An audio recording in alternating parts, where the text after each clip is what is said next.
Hello everyone, welcome to my channel.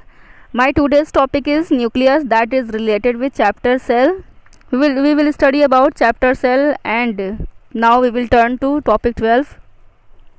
In this video we will study about nucleus, what is nucleus, structure of nucleus and all the functions of nucleus, and we will also learn here what are the parts of and types of nucleus. Okay, then let's start today's video.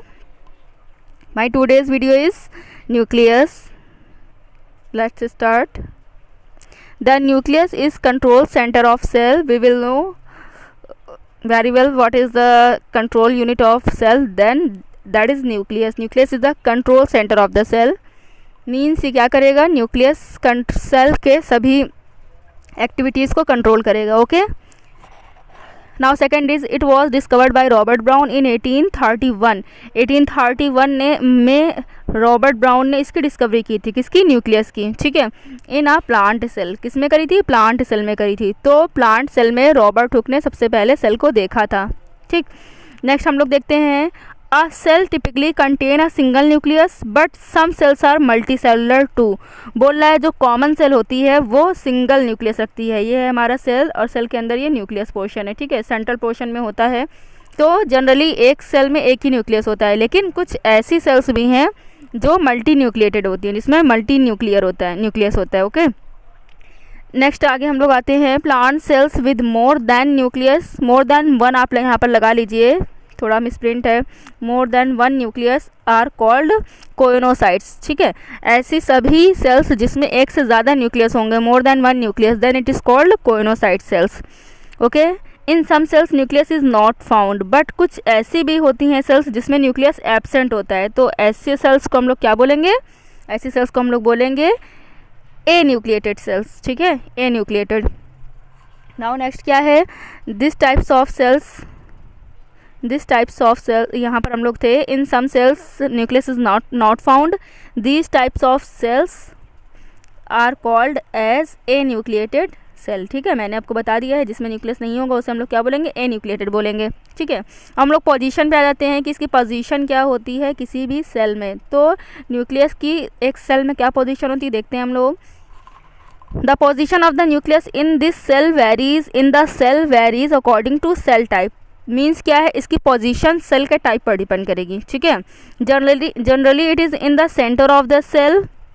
Okay. But generally अगर हम लोग देखें तो nucleus कहाँ पर होगा? Centre पर होगा, सेल के सेंटर पर. ओके. अब हम लोग आ जाते हैं इसके शेप पर कि न्यूक्लियस का शेप कैसा होता है. Then what is the shape of nucleus? Nucleus is spherical और एलिप्सॉइड और फ्लैटेंड स्ट्रक्चर. कैसा होता है? स्फेरिकल होता है, एलिप्सॉइड होता है और फ्लैटेंड स्ट्रक्चर में होता है. ठीक है. अब अगर न्यूक्लियस के हम लोग स्ट्रक्चर के बारे में बात करें तो इसकी स्ट्रक्चर को हम लोगों ने 4 पार्ट में डिवाइड किया है. कौन कौन से 4 पार्ट है देखते हैं. पहला हमारा पार्ट है न्यूक्लियर मेम्ब्रेन, दूसरा है न्यूक्लियोप्लाज्म, थर्ड है हमारा न्यूक्लियोलस एंड फोर्थ है क्रोमैटिन रेटिकुलम. क्रोमैटिन थ्रेड भी आप कह सकते हैं, उसमें कोई प्रॉब्लम नहीं है. तो हमें इन सारे पार्ट्स को 1 बाय 1 पढ़ना है. पार्ट्स को पढ़ने से पहले हम कुछ रफली डायग्राम देख लेते हैं, जिससे आपको समझ में आ जाएगा कि हम क्या क्या पढ़ने वाले हैं न्यूक्लियस के बारे में. ये है हमारा न्यूक्लियस का डायग्राम, आप देख सकते हैं. ठीक है. ये न्यूक्लियस का डायग्राम है, ये आपका रफली है. मैंने आगे कलरफुल बनाया हुआ है, तो आप उसे देख लीजिएगा. इसमें क्या क्या चीज़ें हैं देखिए. आउटर न्यूक्लियर मेम्ब्रेन मीन्स ये वाली जो लेयर है आउटर है, ये अंदर वाली जो लेयर है इनर न्यूक्लियर मेम्ब्रेन होगी. ठीक है. इसके अंदर ये जो थ्रेड बने हुए हैं इन्हें हम लोग कहेंगे क्रोमैटिन थ्रेड. ओके. और ये जो हमारा पोर्शन है ये हमारा न्यूक्लियोलस. ठीक है. ये 4 चीज़ें हमारी मेन हैं, तो इन चारों को हमें याद रखना है. आगे हम लोग अब स्ट्रक्चर पर आते हैं. तो पहले हम लोग आ जाते हैं न्यूक्लियर मेम्ब्रेन पर. न्यूक्लियर मेम्ब्रेन में क्या है, the electron microscope shows that. देखिए हम लोग क्या करेंगे, इलेक्ट्रॉन माइक्रोस्कोप से ही इसे देखेंगे, है ना. देखिए क्योंकि जो हमारा न्यूक्लियस है वो न्यूक्लियस क्या, इवन हमारी सेल जो है वो भी बहुत ही स्मॉल होती है, तो उसे हम इलेक्ट्रॉन माइक्रोस्कोप के थ्रू देखते हैं. ठीक है. तो इलेक्ट्रॉन माइक्रोस्कोप के थ्रू जो हमने देखा तो हमें न्यूक्लियस भी दिखेगा और न्यूक्लियस के पोर्शंस भी दिख रहे थे. तो पहला पोर्शन हमें क्या दिखा? न्यूक्लियर मेम्ब्रेन दिखा है, तो हम लोग को इसी को पढ़ना है. The electron microscope shows that the nuclear envelope has a double membrane structure. अभी मैं आपको बता रही हूँ न्यूक्लियर इन्वलप क्या चीज़ है. देखिए यहाँ पर स्ट्रक्चर में आपको दिख रहे हैं न्यूक्लियर इन्वलप, ये जो ये वाली है कवरिंग, ये सब क्या है? न्यूक्लियर इन्वलप है. ठीक है. इसे हम लोग बोलेंगे आगे देखते हैं।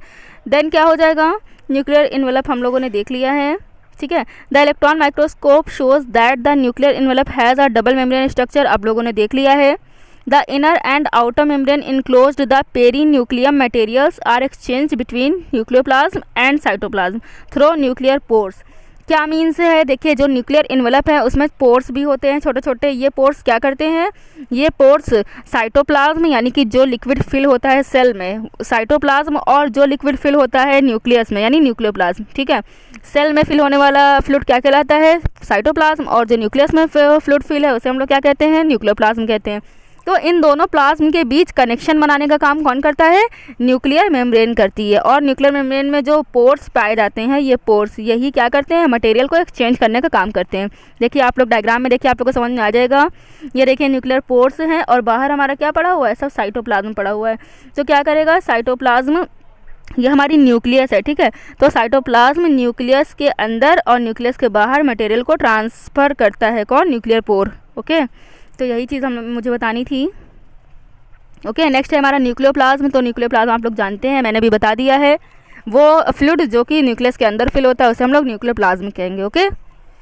Then let's start. It is a transparent colloidal fluid that fills the nuclear cavity. Means nucleus cavity में जितना भी प्लाज्म फिल होगा उसे हम लोग न्यूक्लियोप्लाज्म कहेंगे। Nucleus and chromatin threads are found, क्या क्या चीज़ें पाई जाती हैं, nucleus and chromatin threads are found in it. Nucleolus यहाँ पर आप कर लीजिए, थोड़ा मिसप्रिंट है, न्यूक्लियोलस कर लीजिए, ठीक है। न्यूक्लियोलस और क्रोमैटिन थ्रेड इसके अंदर रहते हैं। It contains water, enzyme, DNA, RNA, lipids, protein, etc, ये सब चीज़ों को कंटेन करता है nucleoplasm. DNA is found in chromosome while RNA is found in whole cell.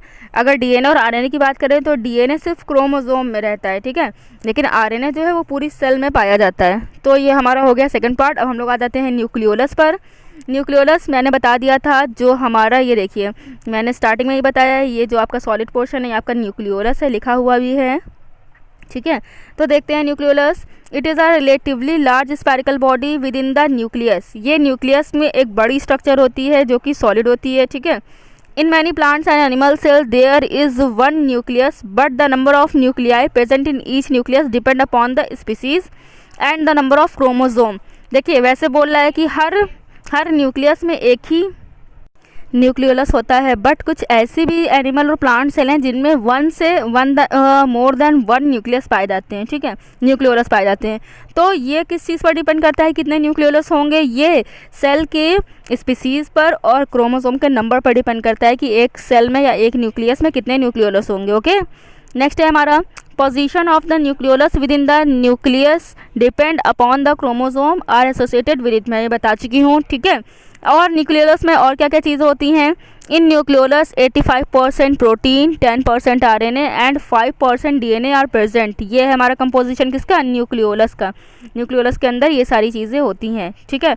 Fourth हमारा मेन पार्ट आ गया क्रोमैटिन थ्रेड, जो कि आप लोगों ने देखा है, यहाँ पर मैं दिखा देती हूँ आप लोगों को। ये हैं हमारे सारे क्रोमैटिन थ्रेड जो कि फैले हुए हैं सब में, पूरी स्ट्रक्चर में। तो देखिए क्रोमैटिन थ्रेड का, the main genetic constituent DNA with proteins form chromatin threads, ठीक है, intermingled with the main genetic. देखिए क्रोमैटिन थ्रेड में हम लोग आते हैं। The main genetic constituent DNA with protein forms chromatin threads are intermingled with one another to form a network called chromatin reticulum. Means क्या, हम लोग हाफ समझते हैं, पहले हाफ लाइन का मीन समझते हैं। देखिए लिखा है the main genetic constituent DNA, जो सबसे मेन हमारा जेनेटिक कॉन्स्टिट्यूएंट है वो क्या है, डीएनए, ठीक है, विद प्रोटीन के साथ, यानी डीएनए और प्रोटीन इन दोनों की बात हो रही है, ठीक है। डीएनए और प्रोटीन मिलकर क्या करते हैं, क्रोमैटिन थ्रेड का फॉर्मेशन करते हैं, जो कि that are intermingled with one another, जो कि क्या करते हैं, जो क्रोमैटिन थ्रेड बनाया है इन दोनों ने मिलकर, ये थ्रेड एक दूसरे से इंटरमिंगल्ड हो जाते हैं ताकि क्या कर सकें, another to form a network, जो कि एक नेटवर्क बना लेते हैं। इस नेटवर्क को क्या कहते हैं, क्रोमैटिन रेटिकुलम कहते हैं। क्लियर, आपको समझ में आ गया होगा, ठीक है। आगे आते हैं। At the time of cell division के समय दीज स्ट्रक्चर्स फॉर्म क्रोमोसोम, ठीक है। तो क्या होता है, जब सेल डिवीज़न होता है तो यही थ्रेड, जब सेल डिवीज़न का समय होता है तो यही थ्रेड क्रोमोसोम का फॉर्मेशन करते हैं, ओके।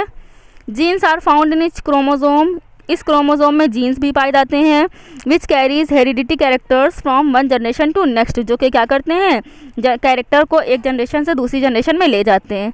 ओके, तो यहाँ पर हमारा फाइनली न्यूक्लियस का स्ट्रक्चर कंप्लीट हो गया। आई होप समझ में आया होगा। हम लोग आ जाते हैं फंक्शन ऑफ न्यूक्लियस, जो कि बहुत इंपॉर्टेंट है, क्योंकि हम लोग क्या कह रहे हैं, न्यूक्लियस को ब्रेन कह रहे हैं सेल का। ठीक है, nucleus is the brain of cell, control room of the cell. Why we called as, then we will study the reason. Number first is following are the functions of nucleus. तो nucleus के functions क्या क्या हैं देखते हैं हम लोग।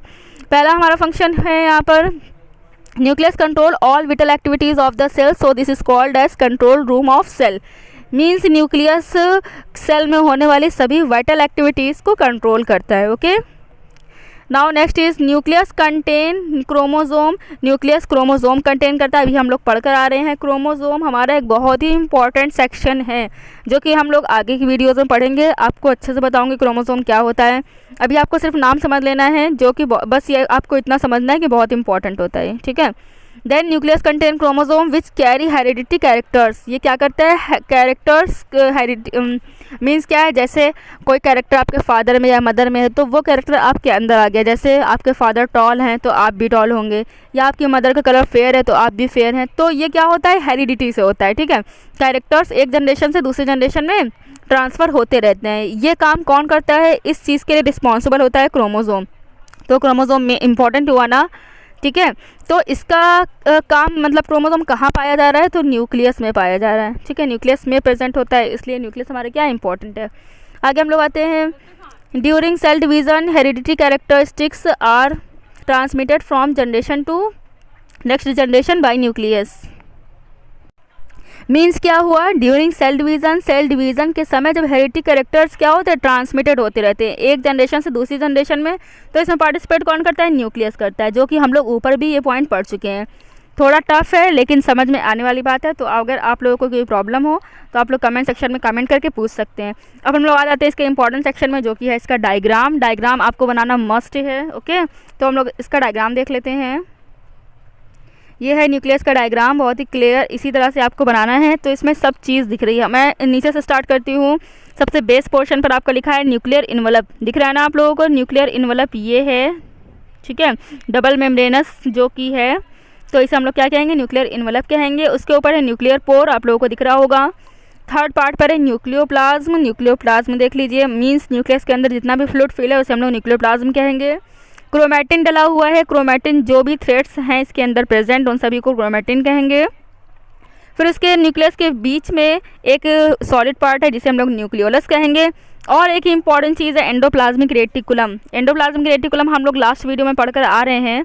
तो हम लोगों ने पढ़ा था कि एंडोप्लाज्मिक रेटिकुलम का कनेक्शन किससे है, हमारे न्यूक्लियस से। तो आपको पता चल गया यहाँ पर देखिए, न्यूक्लियस की आउटर मेम्ब्रेन से एंडोप्लाज्मिक रेटिकुलम अटैच रहती है, तो इसका सारा काम यहीं पर है। और एंडोप्लाज्मिक रेटिकुलम भी 2 टाइप की थी, पहली हमारी थी रफ एंडोप्लाज्मिक रेटिकुलम, दूसरी थी स्मूथ एंडोप्लाज्मिक रेटिकुलम। तो यहाँ पर हमारी कौन सी ER है, यहाँ पर हमारी रफ ER है, आपको दिख रहा है। यहाँ पर राइबोसोम्स जुड़े हुए हैं, है ना, राइबोसोम अटैच है। तो ये आपको डायग्राम अपनी नोटबुक में ड्रॉ करना है। अगर आप लोगों को कोई प्रॉब्लम हो तो आप लोग पूछ सकते हैं कमेंट सेक्शन में कमेंट करके। Okay, thank you.